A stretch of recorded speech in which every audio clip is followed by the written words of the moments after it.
NEET தேர்வு ரத்து என மக்களையும் மாணவர்களையும் பொம்மை முதலமைச்சர் ஏமாற்றி வருவதாக அதிமுக பொதுச் செயலாளரும் எதிர்க்கட்சித் தலைவருமான எடப்பாடி கே பழனிசாமி குற்றம் சாட்டியுள்ளார்.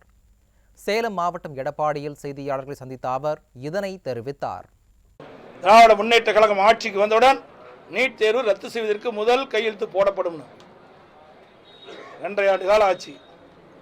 முதல் ஒரு கையெழுத்துக்கு பதிலாக பல லட்சம் கையெழுத்து வாங்கப்படும் என்று நீட் தேர்வு எப்படி ரத்து செய்யும் என்ற ரகசியம் எங்களிடத்தில் இருக்குது என்று சொன்ன திரு உதயநிதி ஸ்டாலின் அவர்கள் சொன்னார். சுமார் 50 லட்சத்துக்கு மேற்பட்டவர்கிட்ட கையொப்பம் பெற்றதா சொன்னாங்க. அந்த கையொப்பம் பெற்ற அட்டையெல்லாம் அந்த இளைஞர் பெத்தநாயக்கம்பாளையத்தில் நடைபெற்ற இளைஞர் மாநில மாநாட்டில் அப்படியே பறந்து கீழே கிடக்குது, குப்பை தொட்டிக்கு போயிருக்கு. அதே இன்றைக்கு அவரோடு இருக்கின்ற கூட்டணி கட்சி தலைவர்கள் அந்த நீட் தேர்வு ரத்து செய்ய வேண்டும் என்று போட்ட கையெழுத்தெல்லாம் குப்பை தொட்டிக்கு போன காட்சியை யூடியூப்ல பார்க்க முடியுது. ஒரு சில தொலைக்காட்சியில் தான் காட்டினாங்க, எந்த தொலைக்காட்சியிலையும் காட்டல. எவ்வளவு பெரிய விஷயம்! இவரெல்லாம் நீட் தேர்வு ரத்து செய்வாங்க, மக்களை எப்படிலாம் ஏமாற்றுவார் என்பதை இந்த நாட்டு மக்கள் அறிந்து கொள்ள வேண்டும். பல பேர்கிட்ட கையெழுத்து வாங்கி, லட்சக்கணக்கான பேர்கிட்ட கையெழுத்து வாங்கி அதை சூறையாடி எங்கே பார்த்தாலும் சிதறி கிடக்குது இந்த மாநாட்டில்.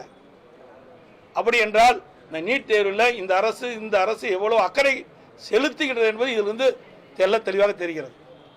இதெல்லாம் ஒரு நாடகம். மக்களை நீட் தேர்வு ரத்து செய்யப்படும் என்று மக்களையும் மாணவர்களையும் ஏமாற்றிட்டு ஒரு நாடகம் தான் இன்றைய ஆட்சியாளர் அரங்கேற்றி கொண்டிருக்கின்றார்கள். இன்றைக்கு இருக்கிற முதலமைச்சரும் அவருடைய மகன் திரு உதயநிதி ஸ்டாலின் அவர்களும். அதிமுக மாநாட்டை விமர்சித்த ஊடகங்கள் திமுக மாநாட்டில் அரங்கேறிய அவலங்களை விமர்சிக்க ஏன் அஞ்சுகின்றன என அதிமுக பொதுச் செயலாளரும் எதிர்க்கட்சித் தலைவருமான எடப்பாடி கே பழனிசாமி கேள்வி எழுப்பியுள்ளார். அனைத்து இந்திய அண்ணா திராவிட முன்னேற்ற கழக மாநாடு மதுரையில் நடைபெற்றது. வீர வரலாற்றின் பொன்விழா எழுச்சி மாநாடு. அந்த மாநாட்டில் சாப்பாடெல்லாம் சரியாக கொடுக்கல அப்படின்னு ஒரு குற்றச்சாட்டை பத்திரிகையில் ஊடகத்திலையும் தெரிவித்தாங்க. எங்களுடைய மாநாட்டிற்கு சுமார் 15 லட்சம் பேர் அந்த மாநாட்டிலே பங்கு பெற்றாங்க. தமிழக வரலாற்றிலேயே 15 லட்சம் பேர் ஒரு மாநாட்டில் கலந்து கொண்டிருக்காங்க என்று சொன்னால் அது அனைத்து இந்திய அண்ணா திராவிட முன்னேற்ற கழக மாநில மாநாட்டில் தான் கலந்துக்கிட்டாங்க. அதை பத்திரிகையிலே ஊடகத்தில் விமர்சனம் செஞ்சீங்க. சாப்பாடு சரியில்லை, சாப்பாடு அங்கே எல்லாம் கொட்டிட்டு போயிட்டாங்க.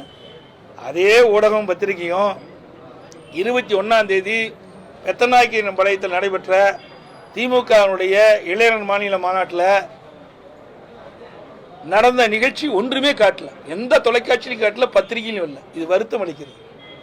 ஏன் இப்படி பயந்துட்டு இருக்குன்னு எங்களுக்கு தெரியல. நீங்கள் இப்படி உண்மை செய்தியை மறைக்கப்பட்டால் உங்களுடைய தொலைக்காட்சிக்கு தான் இழப்பு, பத்திரிகை தான் இழப்பு. ஏன்னா நாட்டு மக்களுடைய கவனத்திற்கு இருக்கின்ற செய்தி கொண்டு போய் சேர்ப்பது ஊடகம், பத்திரிகையும். ஆனால் அண்மை காலமாக திராவிட முன்னேற்ற கழகம் செய்கின்ற எந்த தவறையும் சுட்டி காட்டினாலும் அதையும் பத்திரிகையில் போடுவதில்லை, தொலைக்காட்சியில் காட்டுவதில்லை. திமுக மாநாட்டில் நிறைவேற்றப்பட்ட தீர்மானங்கள் ஒன்று கூட மக்களுக்கு பயன்படுவதாக இல்லை எனவும் அனைத்துமே அவர்களின் புகழ் பாடும் தீர்மானங்கள் தான் எனவும் கழக பொதுச் செயலாளர் எடப்பாடி கே பழனிசாமி கடுமையாக சாடினார். ஒரு தீர்மானம் கூட மக்களுக்கு பயன்படுகின்ற தீர்மானம் இல்லை. எல்லாமே அவர்களுடைய புகழ் பாடுகின்ற தீர்மானம் தான் இருந்த ஒழிய திமுகவுடைய இளைஞர் மாநில மாநாட்டில் நிறைவேற்றப்பட்ட தீர்மானங்கள் எந்த தீர்மானம் மக்களுக்கு நன்மை பயக்கக்கூடிய தீர்மானமாக இருந்தது? எதுவுமே கிடையாது. அது மட்டும் இல்ல, 2021 சட்டமன்ற பொதுத் தேர்தலின் போது 520 அறிவிப்புகள் வெளியிட்டாங்க. ஒரு சிலவற்றை செஞ்சாங்க. ஆனால் இன்றைய முதலமைச்சரும் அவருடைய சக அமைச்சர்களும் இன்றைக்கு இருக்கிற விளையாட்டுத்துறை அமைச்சர் திரு உதயநிதி ஸ்டாலின் அவர்களும் 100% நிறைவேற்றப்பட்டதாக பச்சை பையை இன்றைக்கு மக்களிடத்திலே பரப்பிக் கொண்டிருக்கின்றார்கள். திட்டமிட்டு ஊடகத்திலையும் பத்திரிகையும் இதை வெளியிட்டு மக்களை ஏமாற்றுகின்ற ஒரு அரசாங்கம் தான் இன்றைக்கு இருக்கின்ற அரசாங்கம், திராவிட மாடல் ஆட்சி என்பதை இந்த நேரத்தில் குறிப்பிட விரும்புகிறேன். தொடர்ந்து பேசிய கழக பொதுச் செயலாளர் எடப்பாடி கே பழனிசாமி நிர்வாக திறனற்ற பொம்மை முதல்வரின் ஆட்சியில் அனைத்து துறைகளும் சீரழிந்து போய்விட்டது என குற்றம் சாட்டினார். மானிய கோரிக்கை நடைபெறுகின்ற பொழுது போக்குவரத்து மானிய கொள்கை விளக்க குறிப்பில் ஒவ்வொரு ஆண்டும் 5000 பேருந்துகள் வாங்கப்படும் என்று அதே பல்லவி தான் பாடிட்டு இருக்காங்க. பஸ் மட்டும் வாங்கின பாட்டை காணும். அதிமுக ஆட்சி இருக்கும்போது 15,000 பேருந்துகளை வாங்கி கொடுத்தோம். அது மட்டும் இல்ல, ஒவ்வொரு பேருந்துக்கும் ஒரு குறிப்பிட்ட காலம் நிர்ணயிக்கப்பட்டது. இத்தனை ஆண்டு தான் பேருந்து இயக்கப்படும். அதாவது மப்சல் பேருந்து, நகர பேருந்து இத்தனை ஆண்டு, விரைவு பேருந்து இத்தனை ஆண்டு நிர்ணயிக்கப்பட்டது. இவ்வளவு கிலோமீட்டர் தான் இயக்க வேண்டும் என்றெல்லாம் நிர்ணயிக்கப்பட்டது. அதையெல்லாம் கூடுதல் ஆண்டுகளை நீடித்தும் கூடுதலாக கிலோமீட்டர் அதை போக்குவரத்தை இயக்குவதற்கும் இவர்களெல்லாம் மாற்றி அமைச்சிருக்கிறாங்க. இப்படி மாற்றி அமைக்கிற காரணத்தில் தான் போக்குவரத்து நிர்வாகமே முற்றிலும் செயலிழந்து காட்சியளிக்கிறது. அங்கங்கே பஸ் நின்று போயிடுது, பேட்டரி இல்லை, டயர் இல்லை, இப்படி குறைபாடுகள் அதிகமாக இருக்குது. பல இடத்துல ஒழுகுது, பேருந்து ஒழுகுது. அதையெல்லாம் தொலைக்காட்சியிலையும் பத்திரிகையில் நாங்கள் பார்க்குற காட்சி.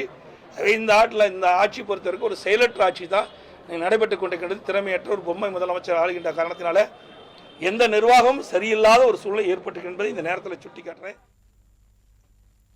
அதிமுக ஆட்சியில்தான் ஏராளமான ஆலயங்கள் புதுப்பிக்கப்பட்டதாகவும் சாதி மதமின்றி சமமாக செயல்பட்டதாகவும் அதிமுக பொதுச் செயலாளரும் எதிர்க்கட்சித் தலைவருமான எடப்பாடி கே பழனிசாமி பெருமிதம் தெரிவித்தார்.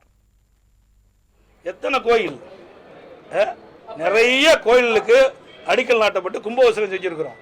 அது அனைத்து இந்திய அண்ணா திராவிட முன்னேற்ற கழக ஆட்சியில் தான்.